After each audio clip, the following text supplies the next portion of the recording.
Yes. Hi Rahul. Firstly, I want to know about your mentality before preparing for a mega series like that. You were supposed to play as a middle order, but what mental tweaks you had to make when you suddenly got to know that you will be opening and perhaps continue to open now? I got told quite early. I missed out in the New Zealand series. I didn't play the last two games, so I was told to be ready. There might be a chance for me to open the batting, so I got enough time to prepare. And opening is something that I've done for a long time in my career. So I just had to go back and practice it a little bit more. And yeah, and like I said, I batted a lot in the top of the order, so I know how I need to get my runs and what processes I need to follow. And I got enough practice time. I came here early. I played an India A game, which helped me to get some time in the middle. We played a few practice games as well, so I've got a lot of time in the middle. So it was good. It helped me in my preparation. And as a comfort wise, what do you prefer now that you are a senior batter in the team, middle order slot or an opener? Anything. I've said this before. I just want to be in the playing 11. Fit me in wherever, and just want to go there, bat, and play for the team. Next question. Rahul, you batted six in South Africa. You came back and went at four, and then you went back to six. Now you have two. So, just in terms of the mindsets, I know you said you opened a lot. What kind of changes do you have to make, both technically and in terms of your coach changes? I don't know, honestly.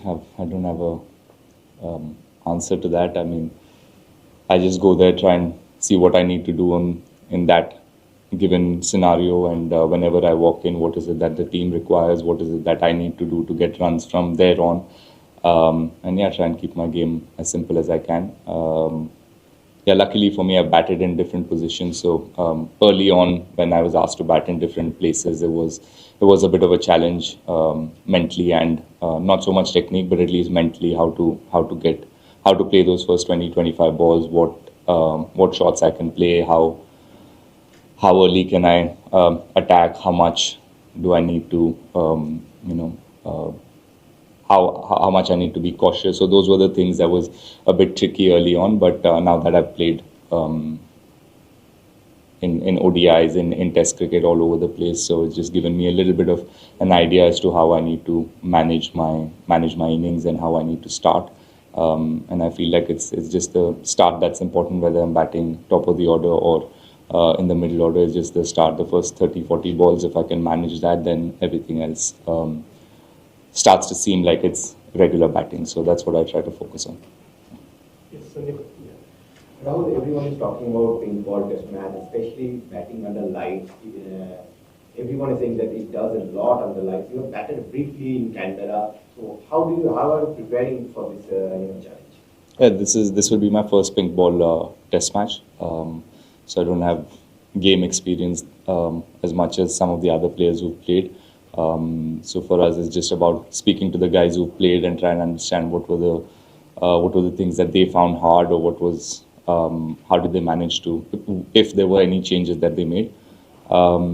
In whatever little we've trained and played the practice game, I felt like it was just a little different to the red ball in terms of how well you see the ball and how well you pick up the ball from the bowler's hand. That's been a bit of a challenge, but yeah, so we've got a bit of time. We've been training hard, and hopefully by the time the game starts, we would have had enough practice sessions and we'd get used to what the pink ball does. Yeah. Hi Rahul, you've opened the batting in a lot of tough places, especially fast bowling friendly pitches and stuff, and you've had a lot of success. How do you work on that? Because it looks like you put a lot of priority in the ball, playing under the legs and all of that. So what's your what are the things that checklist that you have when you go out in the middle and you know the pitch is going to be fast ball friendly and the fast ball is going to come Yeah, like I said, I try and keep it really simple. The new ball does do a lot, so you need to respect the first 20-25 overs and try and soak in the pressure and try and get used to the pace or whatever the wicket's doing.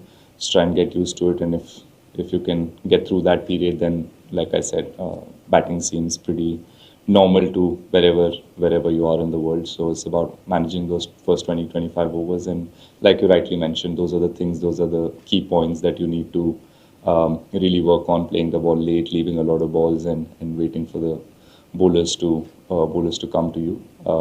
Yeah, so those are the things that I try to do, and yeah, I've played in different conditions. So when you do well in different conditions, in pace friendly conditions, or away from home, you do get a little bit of confidence, and you do understand how you need to do it, and you try and repeat those processes again and again. Jaiswal had spoken about the kind of role that you played in helping during his innings. Could you talk us through, the kind of equation that you were sharing with him? And also in terms of, mental clarity of how you want to sort of go about your innings, is that something that you already have a very set pattern? You kind of know what you really want to do? Yeah, with Jaiswal, it's the first time I'm actually batting with him. I don't think we've batted together before this. In first innings, we didn't really get enough time. He got out really early, so. But we did have a few chats before in training sessions as well, and I tried to share whatever little I've learned from playing here in Australia, and facing up against the new ball. So those were the conversations that we had. But in the second innings, obviously, was a really important period, that second day, where we had to put runs on board, and we knew if we can do that, we'll be ahead in the game.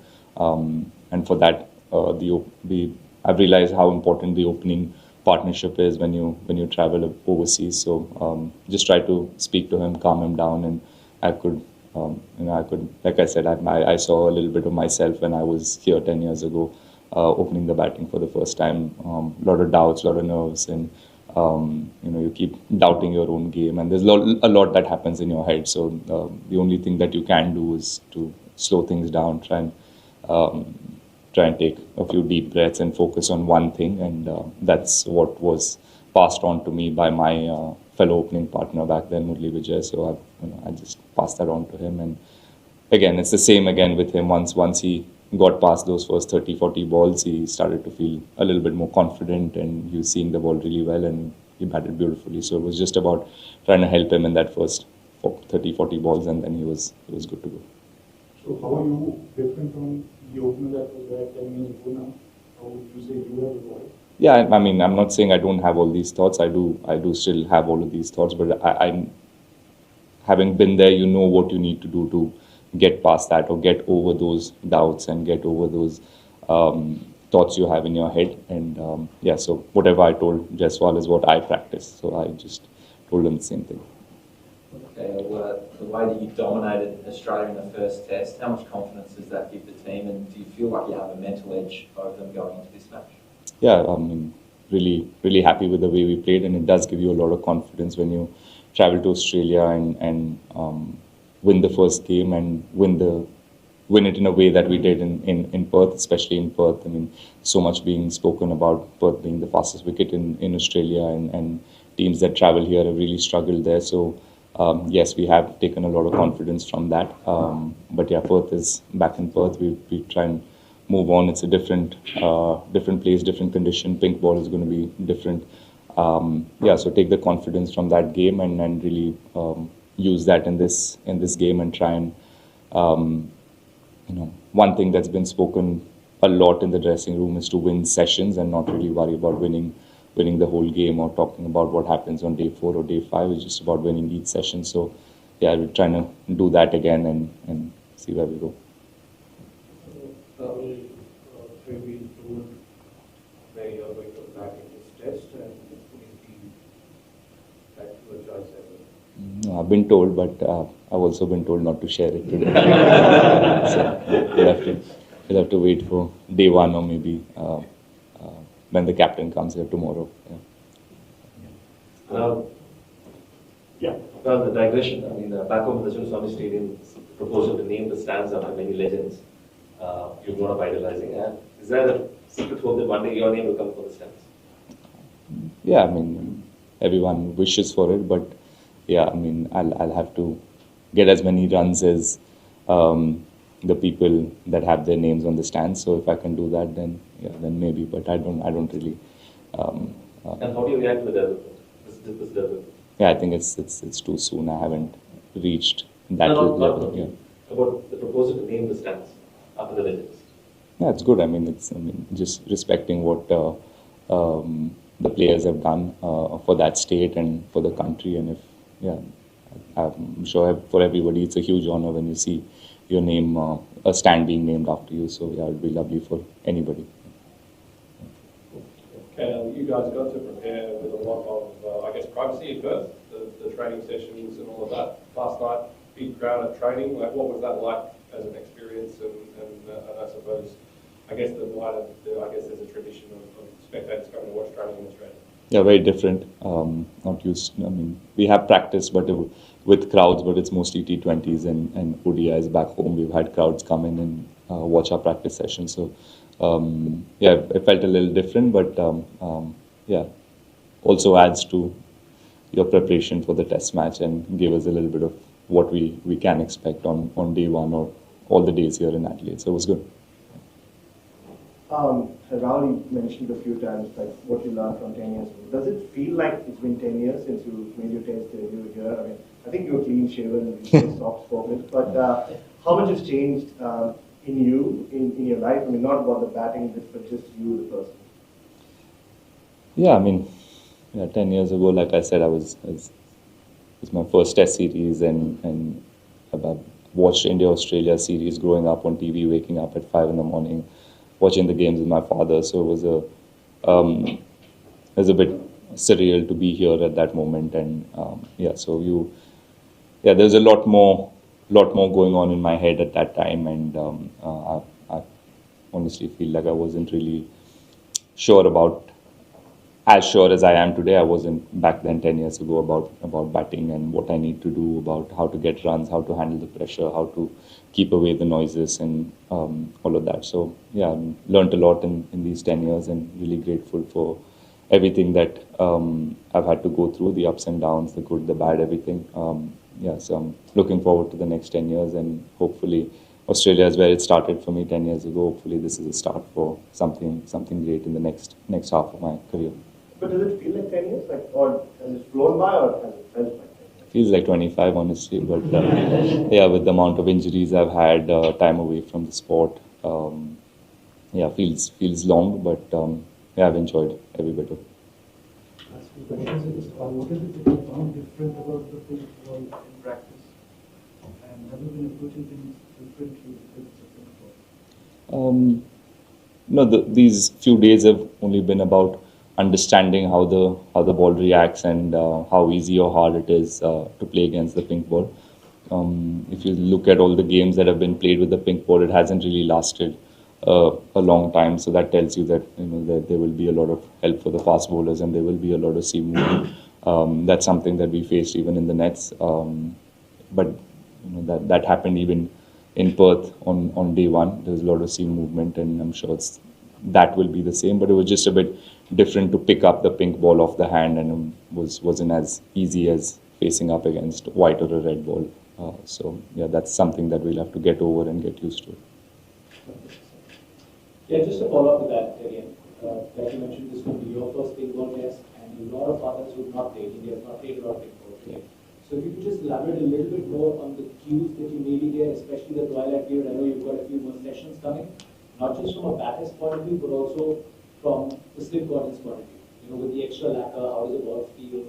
Does it have a tendency to pop out? So just some more of the cues that the team's talking about in the preparation. Yeah, the ball seems a bit more harder than the red ball. While fielding as well, you can feel it hitting your hand a lot quicker and a lot harder. Same with batting, it just seems to get to you much quicker than the red ball. Does seam around a little bit more than the red ball. So yeah, that's the challenge we're looking forward to. And like you said, for me it's exciting because it's my first pink ball game. So I'm going in with a clean slate and I'll go there and see what really happens and try and face up to whatever comes my way. So anything different to practice, like maybe just a lot more facing a lot many more bowlers, just the side up? Yeah, I mean, whatever the players prefer is just about, like I said, picking the ball off the hand has been a bit tricky for some of the boys. So whether it's facing up against bowlers or facing up against throwdowns or just someone throwing balls at you, is just getting used to seeing the ball off someone's hand and just getting used to that.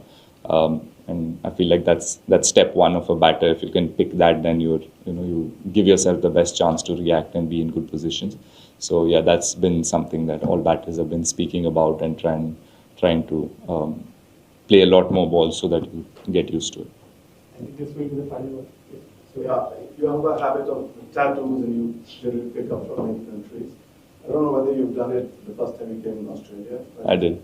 You did? Okay. Second time as well, third time as well. So what are you going to visit the tattoo here? Yeah. Or stop after marriage? No. Have it scheduled for after the last test in Sydney. So You have identified yeah. it? It's personal, that's personal. Yeah.